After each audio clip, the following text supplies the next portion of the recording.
우리 계속해서 수요 예배 시간에는 요한일서를 보고 있습니다. 지난주에 이해랑 전도사님을 통해서 우리의 죄를 용서해 주시는 십자가의 사랑, 내가 죄를 범할지라도 하나님 앞에서 대언자가 되어 주시는 예수 그리스도에 대하여 함께 보았습니다. 우리가 알고 보았던 것처럼 여러분, 우리는 예수님이 나를 위해 죽으심으로 하나님과 화목하게 되었습니다. 예수님은 나의 죄를 위하여 죽으셨는데 내가 이제까지 지은 죄뿐만 아니라 앞으로 지을 죄까지도 모두 십자가에서 지고 죽으셨습니다.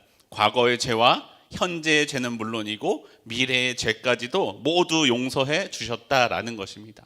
나의 죄는 다 해결되었습니다. 여러분, 이제 저에게 죄가 문제가 됩니까? 문제가 되지 않습니까?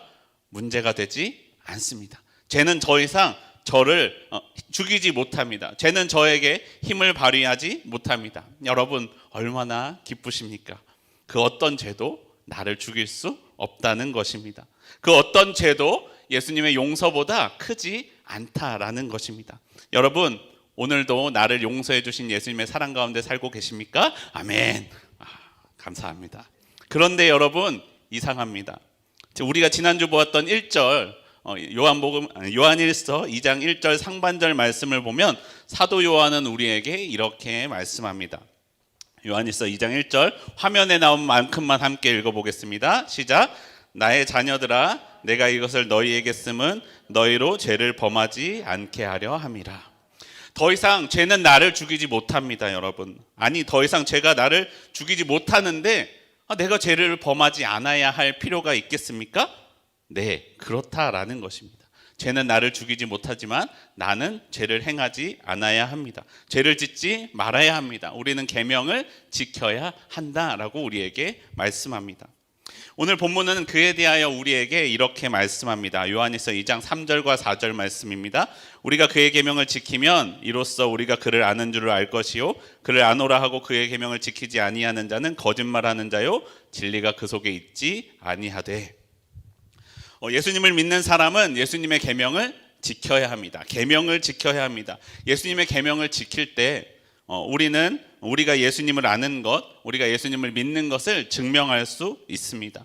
예수님을 안다고 하면서 계명을 지키지 않는 사람은 거짓말하는 사람이다라고 말씀합니다. 오늘 본문에서는 우리가 예수님을 믿는 것을 여러 가지 다른 표현으로서 우리에게 이야기해 줍니다. 3절부터 보시면요, 먼저 그를 아는 것입니다. 그를 아는 것, 그리고 그를 아는 사람은 어떻게 합니까? 그의 계명을 지킵니다. 그리고 5절을 보시면 그의 말씀을 지키는 자는 말씀을 지키는 사람입니다. 말씀을 지키는 사람은 하나님이 그 속에서 온전하게 되시는데 그로써 우리가 그의 안에 있는 줄을 알 수 있습니다. 그리고 6절을 보시면 그의 안에 사는 사람은 그가 행하시는 대로 자기도 행한다라고 말씀합니다. 여러분, 다시 말씀드리면요, 나의 죄를 지고 십자가에 죽으신 그리스도이신 예수님을 아는 사람은 그의 계명을 지키고 십자가에서 그의 계명을 지키고 계명을 지킴으로써 그 안에서 온전하게 되고 그 안에 있는 줄을 알 수 있다라는 것입니다. 그렇기 때문에 그가 행하시는 대로 자기도 행하게 된다라는 것입니다. 아는 것과 그의 안에 거하는 것과 행하는 것은 다 하나다라고 말씀하고 있는 것입니다. 반대로 말하면요, 여러분, 4절에서 말씀하는 것과 같이 안다고 하면서 계명을 지키지 않는 사람은 진짜로 아는 것이 아니면서 거짓말하는 사람이거나 또는 진리이신 예수님이 그 안에 계시지 않다라는 것을 말씀하고 있는 것이기도 합니다.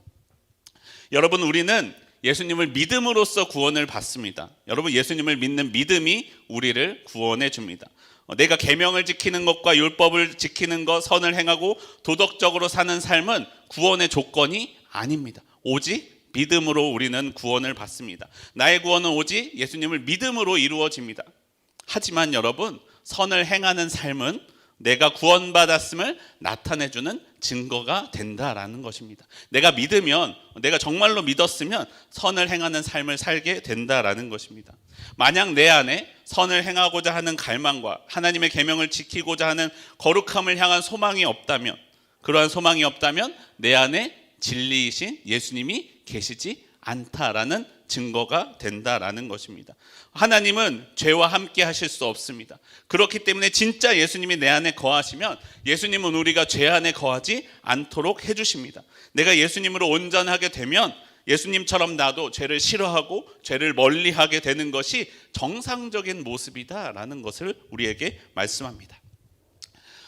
저는 어린 시절에 그렇게 배웠던 것 같아요. 예수님을 믿는다라고 고백하는 것을 굉장히 중요하게 이야기했어요. 믿는다고 고백해야 된다, 믿어야 된다라고 이야기하는데 근데 그에 비해서 실제적으로 내가 예수님을 믿기 때문에 어떻게 살아야 되는지에 대해서는 덜 배웠던 것 같아요. 제가 안 배웠을 수도 있는데 저는 그렇게 배웠던 것 같아요. 삶을 사는 것, 어떻게 살아야 하는가에 대해서는 가르쳐주지 않고 믿는다라고 고백하는 것만 강조해서 이야기하다 보니까 문제가 생기도 했다라는 거예요. 예수님을 알고 그 뜻대로 행하는 것보다 예수님을 알고 그 입으로 고백하는 것만 중요하게 생각한다, 해왔다라는 것이죠. 몇 년 전에 여러분 성경학교 강습회가 있었어요. 여름 성경학교 강습회인데 그때 주제가 기도해요라는 주제였어요. 기도해요. 근데 그 강습회를 진행하기 위해서 본부에 전국 성경학교 강습회에 갔는데 그때 강사 목사님이 거듭 강조해서 설명하셨던 것이 있어요. 그것이 무엇이냐면 여러분 이 성경학교 기도해요라는 주제를 통하여 우리 아이들이 기도에 대하여 배우는 시간이 되지 않게 해주세요. 기도하는 시간이 되게 해주세요 라는 것이었어요. 여러분 우리가 기도에 대해서 많이 아는 것, 기도에 대해서 많이 배우는 것 물론 필요합니다. 하지만 더 중요한 것은 무엇입니까? 기도하는 것, 그것이 더 필요하다라는 것입니다. 아이들이 한마디라도 진심으로 기도하게 해주십시오. 그것이 이 성경학교에서 중요합니다라고 말씀합니다. 이것이 오늘날 우리의 삶에서도 필요합니다. 여러분 우리가 신앙에 있어서 예수님에 대하여 배우고 예수님에 대하여 지식이 늘어나는 것, 성경에 대한 지식이 늘어나는 것 필요합니다. 여러분 그래야 잘 지킬 수 있죠. 내가 예수님을 믿는 것을 입으로 고백하는 것 무척 중요한 일입니다. 그런데 그보다 더 중요한 것은 내 삶이 한 절이라도 예수님을 닮아가는 것, 내 삶이 예수님을 닮아가고 예수님을 닮아가는 모습이 내 안에 자라나는 것이 우리에게 필요합니다. 우리가 어떻게 내가 예수님을 닮아가게 할 수 있을까요? 앞서 보았던 것 같이 내가 그 안에 거하면 다 됩니다. 사실 내가 주님 안에 거하고 주님이 내 안에 거하시면 이것은 다 해결됩니다. 그럼 여러분 우리에게 율법이 왜 필요할까요? 주님이 내 안에 거하시면 되는데 문제는 내 삶이 사람이 이 마음을 측량하는 것, 내 안에 정말로 예수님이 계신지를 측량하는 것이 불가능에 가깝기 때문입니다. 상황이 달라지고 조건이 바뀌면 매번 새로운 기준을 가지고 측량해 주어야 합니다. 그가 얼마나 예수님의 마음으로 선택했는지 아니면 자신의 욕심을 따라서 선택하지는 않았는지 자기 자신 외에는 대부분 알지 못하고요. 때로는 자기 자신조차도 속이면서 자신의 욕심을 따라서 선택하는 경우가 있더라는 것입니다. 그때 여러분 우리의 삶을 붙들어주는 것이 제도와 법칙들, 율법들입니다. 요한서신을 읽을 때 우리는 기억해야 됩니다. 여러분 요한서신이요 처음 예수님을 만났고 예수님의 부활을 막 경험했으며 성령의 역사하심 가운데 생생하게 살고 있던 초대교회가 막 시작되었을 때 썼던 책이 아니라는 것이에요.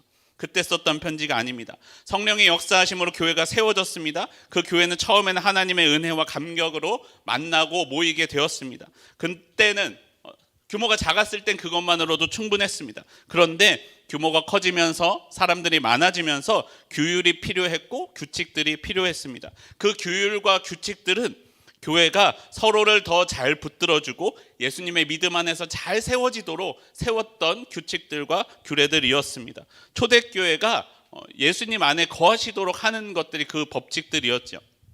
그런데 문제는 무엇입니까? 그 규율들이, 그 규칙들이 변질되더라는 것입니다. 처음에는 질서를 위한 좋은 의도로 시작되었지만 이후에 시간이 지나면서 도대체 이것은 왜 지켜야 되는지, 왜 그렇게 행해야 되는지는 생각하지 않게 됩니다. 차츰차츰 처음 마음은 사라지고 규칙만 남게 되더라는 것입니다. 규칙과 본래 마음 사이, 그런 사람들의 틈새를 거짓 가르침이 파고들고 사람들의 믿음을 흔들더라라는 것입니다. 그런데 사실 여러분 이와 같이 하나님의 뜻에 따른 규칙이 우리에게 주어지고 그것이 사람으로 인해 변질되게 되었던 일들은 특별하고 대단한 일이 아니라 원래 그렇더라는 것이에요. 다들 일반적으로 그렇게 되더라는 것입니다. 여러분, 하나님이 사람들에게 율법을 처음 주셨던 때를 기억해 보십시오. 하나님이 이스라엘에게 처음 율법을 주셨던 때가 언제입니까?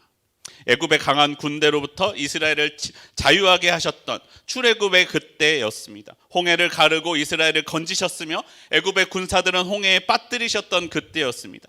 그때 이스라엘에게 율법이 필요했습니다. 애굽의 종살이 하던 삶에서 돌이켜 하나님의 제사장 백성이 되기 위하여 그러한 방법이 어떻게 해야 되는지에 대하여 배워야만 했던 때였습니다. 죄악된 세상을 따라가는 삶이 아니라 하나님의 법을 세워가는 것이 무엇인지를 배워야만 했던 그때 하나님은 이스라엘에게 율법을 주셨습니다.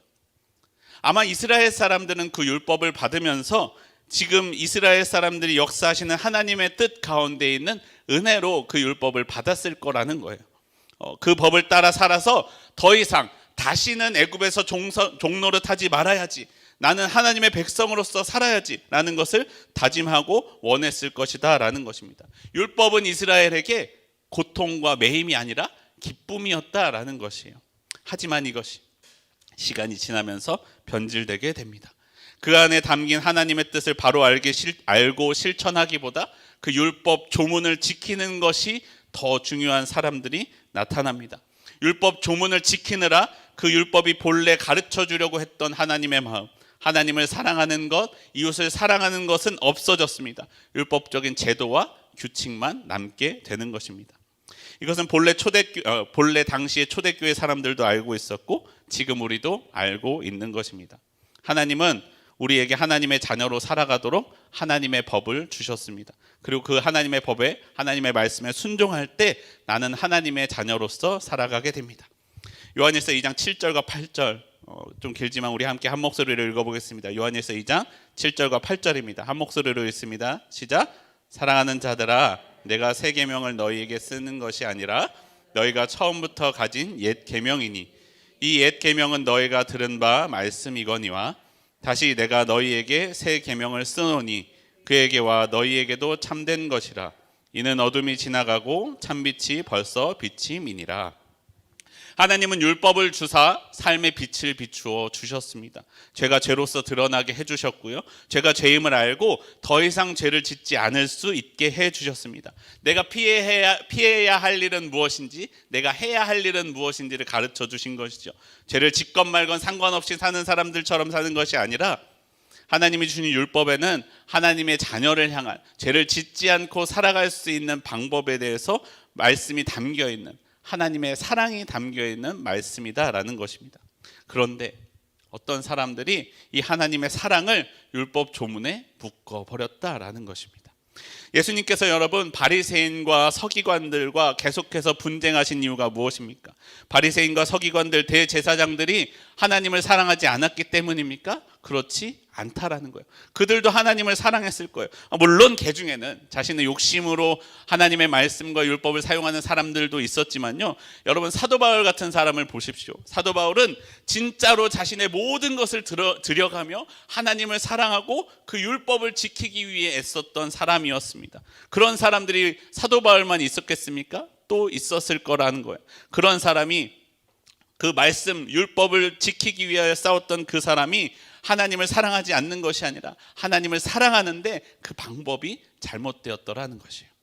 하나님을 사랑하는 방법이 율법 조문을 지키는 것에 그쳤기 때문에 문제가 되었습니다. 본래 율법이 우리에게 가르쳐주는 중요한 것은 율법의 표현이나 율법의 행동을 지키는 것뿐만 아니라 그 안에 담겨있는 하나님의 마음, 그것을 아는 것이 우리에게 필요합니다. 그 뜻에 맞추어 살면서 여러 가지 다른 상황이 닥쳐왔을 때 하나님의 마음을 기쁘시게 하는 결정들을 하도록 하는 것, 그것이 우리에게 필요합니다. 예를 들어서 여러분, 우리가 지금 교회에서 담배를 피우지 않지 않습니까? 성경에 담배를 피우지 말라는 이야기가 없는데 왜 담배를 피우지 말아야 되느냐라고 이야기하는 사람도 있습니다. 근데 율법을, 아니 성경 말씀들을 볼 때 담배를 피우지 않는 것이 우리의 신앙의 건강에 더 좋겠다라고 해석할 수 있는 것, 그 안에 담긴 뜻을 알기 때문에 그렇지 않습니까? 그런데 여러분, 이것이 오늘날 우리에게도 충분히 있을 수 있는 일이라는 것입니다. 신앙의 외적인 모습은요, 측량하기 쉽고 배우고 가르치기가 쉽습니다. 이렇게 하면 돼 라고 이야기할 수 있는데 그 안에 있는 마음은 변질되기 쉽다는 거예요. 알기 어렵더라는 것입니다. 하나님을 처음 만났을 때 기쁨과 감격, 예배의 기쁨, 찬양의 기쁨은 쉽게 잃어버립니다. 그리고 그 자리를 제도적이고 의례적인 찬양과 예배가 대신하게 됩니다. 형식만 남은 예배, 그런 예배를 통해서는 더 이상 하나님을 만나고 하나님을 통한 영적인 기쁨도 사라지게 된다라는 것입니다. 예수님은 이것에 저항하여 싸우셨습니다. 우리로 하여금 그 안에 담긴 하나님의 뜻을 하나님을 만나게 해 주셨습니다. 옛 언약을 깨트려 새 언약으로 완성시키고자 하셨던 것, 그것이 예수님이 우리 가운데 오셔서 하신 일 중 하나입니다. 법 가운데 역사하시는 하나님을 만나게 하고 율법 가운데 있는 하나님의 은혜를 기억하게 하셨습니다. 내 삶의 빛을 비추사 내 안에 하나님의 법을 새롭게 세워 가셨던 것, 그것이 우리 예수님의 역사하심입니다. 그런데 또 그러다 보니까 요한의 편지를 받는 사람들이 만났던 문제가 무엇입니까? 율법을 너무 무시하는 사람들이 또 생겨나더라는 것이에요. 율법 다 필요 없어 라고 말하는 사람들이 있더라는 거예요. 우리는 예수님을 믿음으로 제사함을 받으니까 이제 더 이상 내 삶은 구원을 이루는 것에 있어서 아무런 문제가 될 것이 없으니까 나는 내 맘대로 살아도 돼 라고 말하는 사람들이 나타났다라는 거예요. 요한은 오늘 그런 사람들을 향하여 편지를 보내고 있습니다.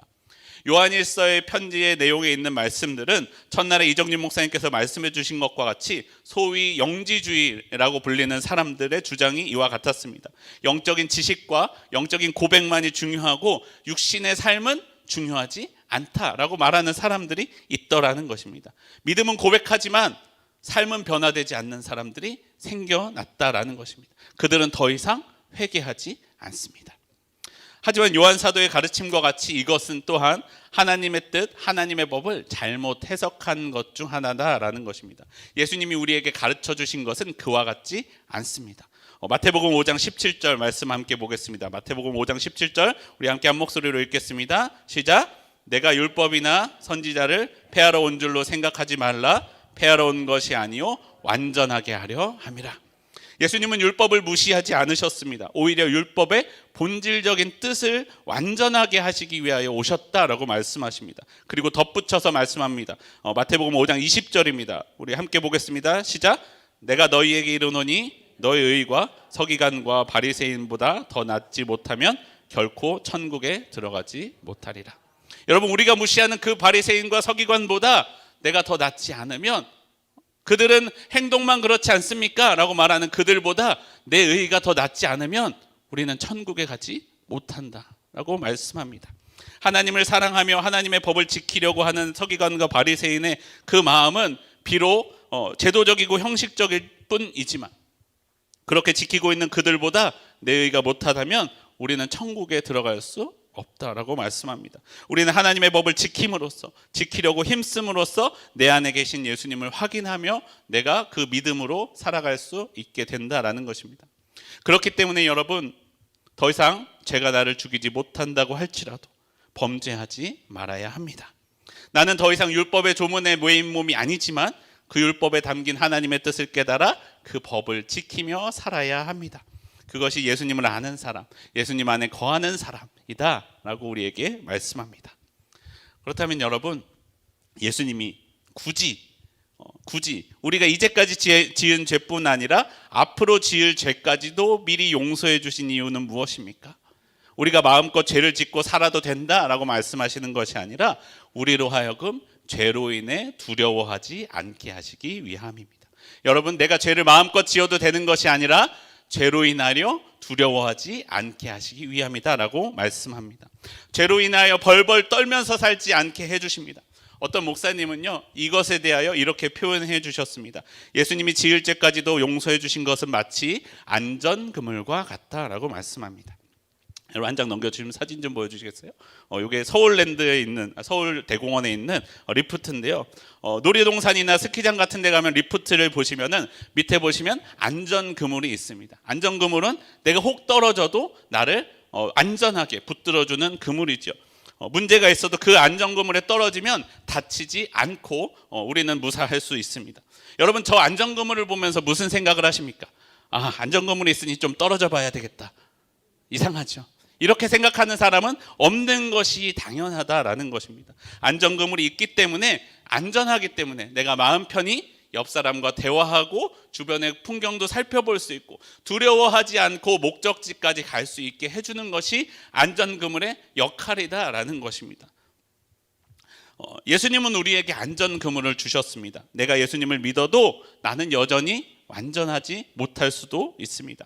때로는 잘해보려고 하지만 실수할 때도 있고요. 예수님을 닮고자 하지만 실패할 때도 있습니다. 세상의 유혹에 눈이 가리어져서 하나님의 뜻에 올바른 결정을 하지 못할 때도 있고 세상의 소리에 흔들릴 때도 있는 것이 여전히 부족한 나의 모습이다라는 것이에요. 하지만 여러분, 괜찮아요. 괜찮다는 것이에요. 지금 다시 돌이켜 하나님의 뜻으로 돌아가면 내 죄는 이미 십자가에서 예수님이 지고 죽으셨기 때문에 비록 내가 죄를 지었을지라도 회개하고 돌이키면 예수님은 나를 안전그물로 붙들어 주시고 다시 나를 용서하시고 하나님의 뜻대로 살아갈 수 있도록 나를 도와주신다라고 말씀합니다.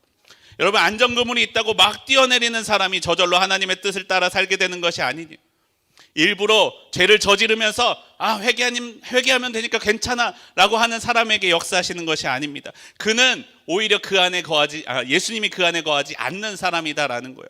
때로는 실수하고 때로는 잘못하기도 하지만 진짜로 회개하고 돌이켜 하나님의 뜻대로 살아가기를 소망하는 사람, 그 사람 가운데 하나님께서 그렇게 살 수 있는 힘을 주신다라고 말씀합니다. 그런 사람에게 하나님께서 역사하신다라고 말씀합니다.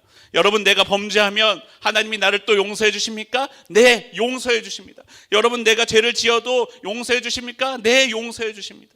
내가 범죄해도 상관없기 때문에 용서해 주십니까? 그거는 아니라는 거예요. 예수님은 나를 믿으시며 기다리십니다. 내가 깊이 예수님을 만나면 내가 범죄해도 내가 더 이상 범죄하지 않을 수 있음을 기다리고 계십니다. 이 세상 사람 모두가 나를 믿어주지 않을 그때에도, 심지어는 나조차도 나는 왜 이럴까? 나는 왜 또 죄를 지을까? 나는 왜 자꾸 실수하고 넘어질까? 생각하는 그때에도 예수님께서는 나를 기다리시며 나를 믿으시며 또 용서해 주시고 또 용서해 주시고 또 붙들어 주시는 분이십니다. 내가 내 모습을 보며 절망하고 있을 그때에 나를 찾아오시며 나를 믿어주시며 나를 붙드시고 용서해 주시는 분, 그분이 우리 주 예수 그리스도이십니다. 사랑하는 성도 여러분, 예수님을 나를 사랑하시며 나를 용서하시고 나를 믿으십니다. 그리고 나를 기다리십니다. 나를 향하여 하나님의 뜻을 따라 살도록 나를 붙들어 주십니다. 내가 예수님을 닮아 나도 예수님처럼 이웃을 사랑하고 나도 예수님처럼 하나님을 따라 살아가도록 우리 가운데 함께 하십니다. 그리고 내가 예수님을 닮아 나도 이웃을 사랑하고 기다리고 참아주며 믿어주는, 서로를 하나님의 빛 가운데 거하도록 붙들어주는 공동체가 되게 해주십니다. 우리가 그 빛 가운데 거하는 저와 여러분의 삶이 되기를 소원합니다. 우리 함께 찬양하고 기도하겠습니다.